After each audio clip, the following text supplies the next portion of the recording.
Clone, I've been thinking about it for a while, and, well, will you... Hey, come back, it's a joke, this is supposed to be a fake diamond ring, and...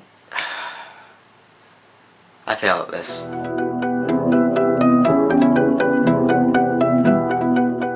The 1956 novel, the fourth in the series, finds Bond posing as a diamond smuggler in an effort to investigate and shut down a diamond smuggling pipeline that reaches from Sierra Leone to the Nevada desert. The 1971 film, the seventh in the series, finds Bond in a similar role on a similar mission, but he spends most of his time doing the investigating and diamond smuggling in Vegas. Bond is joined by one Tiffany Case, an American associate and accomplice of the diamond smugglers. She's presented as an interesting character, as she's strong, fairly independent, yet damaged, as, well, she's named after the jewelry store, and she swore off men after being raped at the age of 16. And while she is presented with having blonde hair and blue eyes in the novel, her hair color changes up a little bit in the film, perhaps to add an air of mystery to her character. While she is more prevalent in the film, she doesn't seem damaged or as damaged as she does in the novel. But she is stronger and more developed in the novel, even though she isn't as present. Hell, the film's lead female goes from being suspicious of Bond to, aiding him as you would a co-worker, to falling for him and sleeping with him about halfway through the film, and then when they try to escape from Blofeld's oil rig, she accidentally switches to the wrong cassette tape to control the satellite, and while attempting to fire a machine gun, she goes directly overboard. Meanwhile, she rescues a beaten-up Bond from Serafimo Spang's ghost town, a sign that American expansion is done and the frontier is pretty much done as well, and, well, gets him back to Felix Leiter and gets him all healed up, pretty much. And even earlier, she says that she can handle herself, and she doesn't want to get involved with Bond. But even strong people do need a little help from time to time, and, well, she does get with Bond in the end, or vice versa. To get right into the character comparisons, Blofeld is completely shoehorned into the film. He poses as the reclusive yet secretly hidden away billionaire, Willard White, played by the breakfast sausage man extraordinaire, Jimmy Dean. He uses White's billions upon billions to, well, try to get world peace and total nuclear disarmament by threatening nations around the world that he will blow up their missile sites with a diamond-powered satellite, unless, of course, they pay the ransom. And yet again, he's played by another actor. This time, it's Charles Gray. Wait, wasn't he Henderson in You Only Live Twice? Hello, continuity! Why weren't you on duty for these films? So you've got the narrator/criminologist from Rocky Horror playing Blofeld, even though he was an MI6 agent in Connery's previous Bond outing. But it's not really a big deal, because Bond doesn't even mention that Henderson and Blofeld look alike. And furthermore, Bond isn't even enraged at Blofeld for killing Tracy. Sure, he's on a wild goose chase in the cold open, presumably to get rid of Blofeld once and for all. But there are no nods to the previous films, let alone the last film. I mean, you'd expect Bond to say something like, "This is for Tracy, you bastard," as he's shoving Blofeld into the boiling pit of mud where Blofeld presumably meets his doom.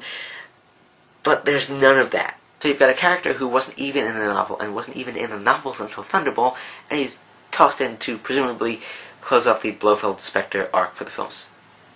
Understandable. And apart from those characters, you have a bit of henchman amalgamation. You have Wint and Kidd, two of Spang's hitmen or torpedoes, and they are combined with Fresso and McGonagall, two henchmen, if you will, of the Spang brothers. They're both similar in appearance. One is kind of heavy-set, the other is a little thinner, but one trait carries through from the novel to the film for Wint and Kidd. They're gay. Well, it's alluded to in the novel, how they travel together, how one calls the other Buffo, but you do get that in the film in a way. The duo is more prevalent, like Miss Case, and they have more of a sadistic sense of humor. They finish each other's sentences, and their black humor shows throughout the film, like when they're sending Bond into the funeral home incinerator. Very moving. Heartwarming, Mr. Wint. A glowing tribute, Mr. Kidd. And Wint is kind of given away by his quote-unquote tardy-smelling perfume. But Bond contains their threat by, well, killing them in the end. One, goes up in flames and goes over the side of the boat, and the other goes over the side of the boat with a bomb. Plus, Crispin Glover's dad fills the role of Wint, so I guess we all know where Crispin got his sense of humor from. As for other gender or sexual identity issues, you've got the relationship of Bond and Leiter. They have more of a co-worker rapport of sorts in the film, but there's more underlying tension in the novel. There's a point where Felix's claw, yes, he has a claw, it's explained in the novels, affectionately grips or grabs Bond's arm. There's also a point when they're in Saratoga where Felix tells Bond they better not be seen out together much, or else people would suspect, oh, they're working together, or that they're a couple, or what have you. And Bond also, swallows a lump in his throat after saying that Felix is alright at one point in time, so make of those what you will. Blofeld also really cross-dresses in the film, if just to get out of the casino and onto his oil rig. And while he also appreciates Tiffany's bikini-clad form, he does suggest that she cover up. And he does notice the fact that she's carrying around one of the cassette tapes in the butt of her bikini. And while he does say that, she definitely has some nice cheeks, they're looking a little larger than usual, and if only they were brains. There are also two members of the Detroit Purple Mob who are featured in the novel. They're described as pansies, they wear lavender, and apparently the only irons they can handle are the ones in their pockets. It goes without saying. And Bond says he's practically married to M, and would need a divorce of sorts to actually get married to a woman. And you also have Serafimo Spang, one half of the Spang brothers who make up the Spangled Mob. He is first seen in a purple bathrobe, getting a manicure, and then again he and his brother Jack both die with one hand on the throttles of their respective vehicles, a train and a helicopter. With the Spang brothers and the Spangled Mob, you get a sense of a wholesome American background, even though, gambling and illegal diamond trading, even conflict diamonds, are, viewed as immoral vices of sorts. Plus, you've got the whole connection, Star Spangled Banner, Spangled Mob, you get the idea. But as for a sense of exoticism, you really don't get it. Sure, in the film, Bond spends some time in Amsterdam before flying out to LA and then heading to Vegas. And in the novel, Bond spends some time in New York checking out horse racing gambling, and then he heads to Vegas to follow the trail of the diamonds. But really, America isn't exotic in comparison to, the Caribbean and Jamaica and other countries that Bond has been to in the past.